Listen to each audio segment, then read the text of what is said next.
This is Southern Cross News with Joe Palmer. Good evening everyone and welcome to Southern Cross News. The majority of Tasmanians are in favour of legalising cannabis, according to polling commissioned by the Greens. The state's Drug and Alcohol Council says the idea needs to be carefully considered, but Labor's already written the idea off as fantasy. Greens leader Richard Di Natale today touched down in the northwest, selling his party's plan to put pot on the market. Under the model we're proposing, we would have growers grow and they'd be licensed under very strict conditions to grow products that we know are not contaminated. They're the less harmful strains. People know exactly what they're getting. There'll be no advertising, no promotion of it. A poll commissioned by the Greens found 59% of Tasmanians surveyed are in favour of legalising cannabis. The party argues the idea could pump billions into the economy and clear the courts of minor drug offences. Because this brings in billions of dollars in revenue. It's win-win-win. It's a discussion we need to have, according to Tasmania's Alcohol, Tobacco and Drug Council. 40% of people have tried cannabis before, and about 10% of people have tried it in the last year. So does it make sense to put criminal penalties against that amount of people? Liberal candidate Brett Whiteley says he's absolutely opposed to the idea, while Labor's dismissed it as policy fantasy. That's a fringe issue for the Greens. It's not something that the people of Braddon are talking about, and clearly if that's something that the federal candidate is talking about, he's talking about it in the wrong election. This is a matter for state governments. To me, it's not a fringe issue because it impacts a great proportion of our community and our society. Labor was instead focused on NBN delays, saying it will regulate for timeframes on installations, with one Devonport business claiming to have lost thousands. I can back it up with figures that worked out with my accountant between 50 and 70,000. We'll legislate to put in place tough new standards on the NBN, whether it's installations, whether it's faults or whether it's missed appointments. Sean McComish, Southern Cross News. Hobart's housing prices have risen a further 2.3% over the last 3 months, but experts say it's starting to slow.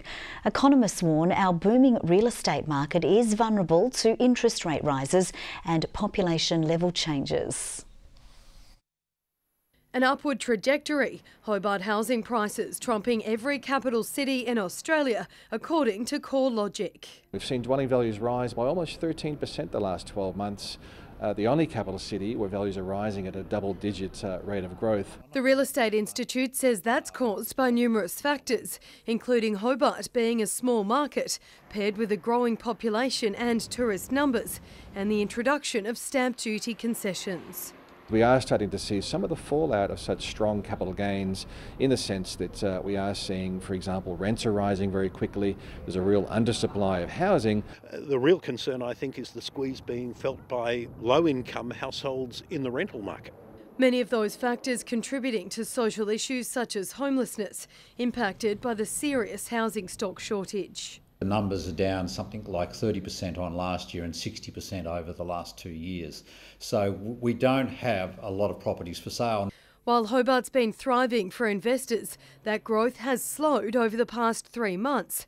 Values increasing by 2.3% this quarter, compared with 3.4% in March. 2018 will see about 8% growth, and then in 2019, 2020, that 8 will become 4 down to 2, and then I think it'll just level out. In the short term, I don't think there's any likelihood of a significant decline or correction, but obviously if population growth were to fall away or if interest rates were to go up at some point, then Tasmania would be exposed to that in the same way that mainland capitals are. Louise Hedger, Southern Cross News. Anxiety is building ahead of the federal government's announcement on its plans for Tasmania's GST share. The Prime Minister has promised we won't receive $1 less, but economists warn that still leaves a lot of concerning scenarios. The State Treasurer stepping out of a Cabinet meeting to allay fears about the GST.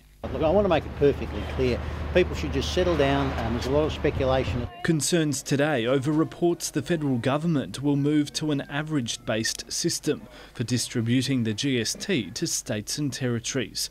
Tasmanian Treasury estimates that would have cost us more than $600 million from last financial year to 2021.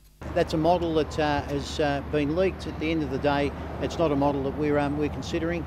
At the end of the day, we will work through this constructively, sensibly with the Treasurer and the Prime Minister. Questioned over the GST, the Prime Minister gave this promise in May. Whatever changes are made to the GST to make it fairer or more transparent, the payments that Tasmania will not be reduced by a cent. Tasmania will not lose a cent. But economists say that leaves the door open to Tasmania missing out on its share of a growing GST. By comparison with what the state government penciled into its recent state budget, Tasmania could be $267 million worse off than the budget assumed. Tasmanian Independent MP Andrew Wilkie rubbishing the idea of top-up payments separate from the GST to fill that gap. The problem with top-ups is you're at the whim of the government at the day.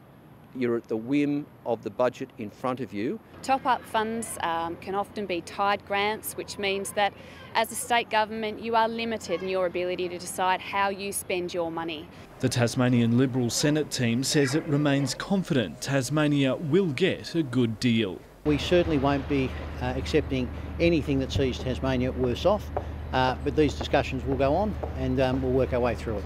Michael Breen, Southern Cross News. Resources at the Royal Hobart Hospital are stretched to the limit tonight, with a level 4 escalation plan raised to manage increased demand. 57 patients are in the emergency department, with 25 waiting to be transferred to a bed on a ward. Management says escalations are a normal way for hospitals to enable additional resources and assist with patient care. A student-run theatre group at UTAS is hoping to portray Shakespeare's Macbeth in a modern light. Forks Theatre Company is putting a 90s spin on the classic, using costumes and sets from the decade. But the group is staying true to the original script. A lot of people have issues with interpreting Shakespeare and understanding it, and I think that bringing it into this modern or more modern context, I think, will really help people, understand it. Performers are also looking to shine a light on same-sex couples, casting a woman as the lead role. What have you done to this? If we should fail? We fail! But screw your courage to the sticking place and we'll not fail. The show opens this Wednesday. At the end of a long day, many of us like to unwind with a glass of wine, but some are giving up the bottle for a cause. Those taking part in Dry July will stay sober for the entire month to raise money for the Cancer Council. Giving up alcohol for a month might sound extreme to some, but for mother of 3 Erica, it's a challenge she's set on conquering. This month she'll be swapping out mojitos for fojitos to take part in Dry July. I've done absolutely no training for this whatsoever. I'm going in blind. Those giving up the bottle will stay sober for a month to raise funds for the Cancer Council. I think it's really difficult to think of someone, that hasn't been impacted by cancer. It's so widespread. The proceeds will stay in Tasmania, and this year the organisation is focusing on boosting services at its Cancer Support Centre in Hobart. These support centres are a warm, welcoming environment for people. It's a safe place for them where they can come and receive support, or indeed just make a cup of tea and read a book if they want to. This support centre behind me is one of 2 in Tasmania, and they're one of a kind in the country, offering cancer sufferers unique services. Erica says there are other benefits too, with health a major motivator. I've gone through a bit of a health journey myself over the past year. I've lost over 25 kilograms in weight. And I must say, unfortunately, alcohol's a huge factor in weight gain. For 31 days not to have any alcohol, as I say, it might feel like a tough gig, but certainly not anywhere as tough as people that are dealing with cancer. Judy Augustine, Southern Cross News. Now let's take a look at the day's business and finance news with thanks to Tasplan, your local super fund. Australian shares have lost ground on the first day of the new financial year as weakness in Asian markets, courtesy of weaker than expected Chinese manufacturing data, flowed into local sentiment. The ASX 200 index has fallen 16.8 points. A short time ago, the Australian dollar was trading at 73.73 US cents and 81.64 Japanese yen. Glenorchy young gun Harrison Gunther's hopes of playing at the highest level have been given a boost thanks to another best on ground performance for the Pies. While North Launceston coach Taylor Whitford says his side are still a ways off from their best football despite yet another win. Playing the past few years as a key forward, Gunther has been enjoying a change of scenery this season. It was good to just try something different this pre-season. I did speak to PK when he first came down and he decided that he liked me down back, so that's been a good challenge. Quickly establishing himself as one of the best defenders in the TSL, the 19-year-old earned the 3 votes in the weekend's 48-point win over Launceston as he continues to work towards his AFL ambition. 100% focused on obviously getting drafted, but that's after this year, hopefully. But yeah, it's really taken a week at a time. We're focusing on the team as well. The third place Pies have the bye this weekend before taking on Lauderdale and flag favourites North Launceston, who came close to squandering an early lead against the Southern Bombers during Saturday's UTAS Stadium clash. Our work rate wasn't as strong through that later second quarter and third quarter, which is disappointing for us. Something we're going to look at rectifying moving forward, because if that happens later in the year, it's going to cost us. North cementing top spot with a 24-point win ahead of a tough month of footy, which sees the reigning premiers taking on the likes of Launceston, Glenorchy and Clarence. I'm a realist and we understand that we're not going to play our best footy all the time, and we haven't played a perfect game, which, you know, it could be a good thing, could be a bad thing. And the votes are in for the Player of the Year in the TSL after round 14. As we just heard, Harrison Gunther was a standout in Glenorchy's cruisy win over the Blues at KG5. North Launceston coach Taylor Whitford's 2-goal effort was enough to see him earn the votes against Lauderdale, while Clarence's James Brenner got the best on nod in the Roos' 47-point win over the Tigers. To the leaderboard, and Daniel Joseph is now 3 votes clear of Whitford on 14, with Ryan Bailey sitting a further vote back on 10. South Hobart appear to have their swagger back after staking their claim on the NPL title by dishing Launceston City their first loss of the season. And with the Zebras also in devastating form, it's shaping up as one of the fiercest title races the competition has ever seen. It was a couple of key substitutions from Morton that made all the difference against City, but the South Hobart coach was quick to play down his impact on the match. Obviously 2-1 down, we're thinking, oh, this is a battle now, but we got back to 2-2 and we were able to get on with it.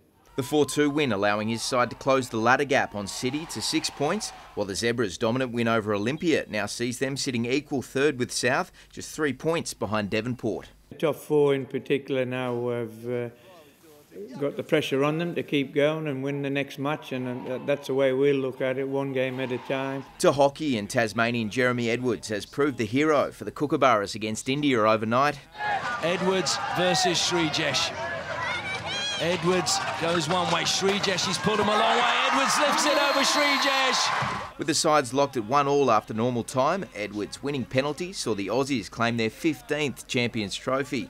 And Hobart's Cameron Worth continues to make a name for himself on triathlon's world stage, setting another bike course record at the Challenge Roth in Germany before finishing the event in 5th, while fellow Tasmanian Daniel Watkins managed to paddle his way through to the kayak final at the Slalom World Cup, but couldn't secure a spot on the podium, finishing up 9th overall. Good evening. 16 degrees, the warmest around the state today, recorded by Friendly Beaches and Hobart. Launceston, Burnie and Devonport all 14. Fine and sunny apart from a shower over the north and west coast. Temperatures sat around or just above average. Smithton, St Helens, Grove and Ouse all 15. Low Head, Strawn and the Islands 14 today. Lyawini a high of 7.